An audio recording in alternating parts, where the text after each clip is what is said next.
Hey guys, welcome to Entertainment Talk Nation. I'm your host Rob, and this video, we're gonna talk Star Wars.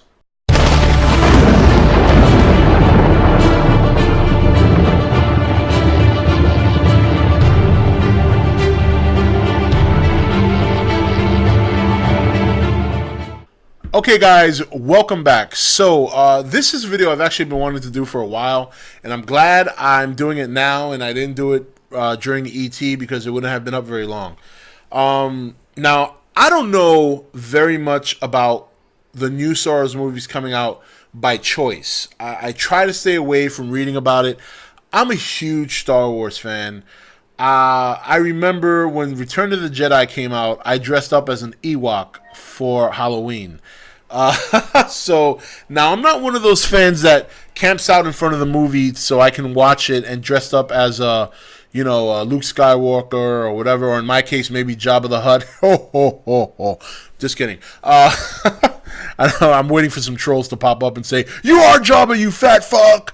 But anyway, so I've kind of stayed away from it because, in my opinion, Episode 4, Episode 5, and Episode 3 are probably the best ones in the series so far. Episode 1 and Episode 2 were just... Episode 1 was a complete joke. I mean, outside of the ending fight scene between Qui-Gon, Darth Maul, and Obi-Wan, there really was nothing else in that movie. And then what killed it for me in the next two... Because Episode 3 was great just because of the, it was, Episode 3 was good because we saw the transformation because of the way things played out. But overall, I mean, Hayden Christensen, who is actually a decent actor outside of Star Wars. I mean, if you've seen him in some of his other movies, he's pretty decent, but he completely sucked. Him and Natalie Portman had no chemistry, and I don't blame that on her because she's a fine actress. He sucks. That was probably the worst choice George Lucas ever made. I mean, he sucks. I just want to say that again, okay? Hayden Christensen sucked as Anakin Skywalker / Darth Vader. Okay, now that I got that out of my system. Now, this next series, here's the thing with me. The reason I haven't read anything is because I don't want to be a troll that's going to say, oh, that's going to be a piece of shit, whatever. And at the same time, I also don't want to get myself too excited. To me, if they're going to dig into this well again, they better come correct. This series better be good. Because after what George Lucas did with episodes 1, 2, and 3, the continuity issues, the damn politics. Like, really? We don't get enough politics in the real world? We got to deal with that shit on screen in a Star Wars universe? And you're going to fucking tell me Jar Jar Binks becomes some sort of ambassador? Give me a break. And that's the kind of thing that just kind of killed it for me. Now, with this new series coming out, like I said, I haven't been paying attention to the rumors. I don't want to prejudge. I want to be as fair as possible. I don't want to get too excited. But I got to say this. While I am happy to some extent to see another Star Wars because it is a very epic story overall, even though some of the episodes within the series are completely bad, I don't... it's still Star Wars. There's still lightsabers, and there's still X-Wing fighters, or whatever the case, Millennium Falcon, which I'm very excited to see. The story has to be good. I don't want to see too many politics. This time I'd like the politics to be at the wayside. I want to see a very solid story. I would like to see some closure to Luke, Han, Leia. If their children are in the movie, that's completely fine.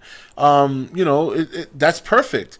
Are there going to be more Sith? If there are, that's fine. We all love the Sith. I love the Sith. I love the bad guys. I love Darth Vader. I love Darth Maul. I love Darth Sidious. Those villains are classic. But I have to have some tie-in to episode 4, 5, 6. I want to see some closure with some of those characters. I would love for them to bring back Mark Hamill, Harrison Ford, and Carrie Fisher. I don't see a problem with that. What I don't want to see is pretty yuppie Hollywood people. Like I can't see for let's say for example, I can't see someone like God. I'm trying to think of a young actor right now, just out of the blue. You know this. All right, let's just take for example, because I know George Lucas used to like to cast people that worked in English actors. Like I can't see someone like Daniel Radcliffe playing a Jedi. You know what I mean? Like I can't see Harry Potter swinging a lightsaber. I just can't. And that's just an example. They have to get characters that are gonna fit. They need to get characters that I don't want, not characters that are unknown, but not characters that are overly known. Like I don't want you taking the top of the Hollywood litter. You know what I mean? Let's go for that mid-class person that we might recognize in a movie here or there, that has some talent, that can actually carry the role. I want to see a lot of star fighting. I want to see a lot of lightsaber fights, and you know, I don't want to see Jar Jar Binks. Okay, I don't want to see Jar Jar. Okay, in fact, you know what? After this video, I'm going to start working on a top 10 list of things I want to see in the new Star Wars series. Kind of like what I did with Godzilla, the top 10 things I want to see. I don't want to, it's just, I grew up with this stuff. I remember my mother taking me to see Jedi. I remember seeing, the first Star Wars and going out to the park with my friends and reenacting the garbage, in the I'm looking for the word and I'm losing it. Reenacting the garbage dump scene, the trash compactor scene where they're all stuck. I used to go to the park and reenact that with my friends. So this is really hitting home for me. I mean, Godzilla, obviously that hits home with me on a different level, but Star Wars obviously is another series that we all have link to from our youths. Even if you're a youngin, even if you're 20 now, I'm sure you saw Star Wars when you were like 7 or 8. So this series has to hit a home run. They cannot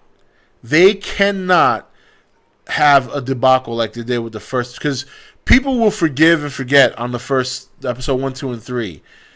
But if episode 7 comes out and they don't hit a home run, they can tank 8 and 9, because I don't think anyone's going to go see it.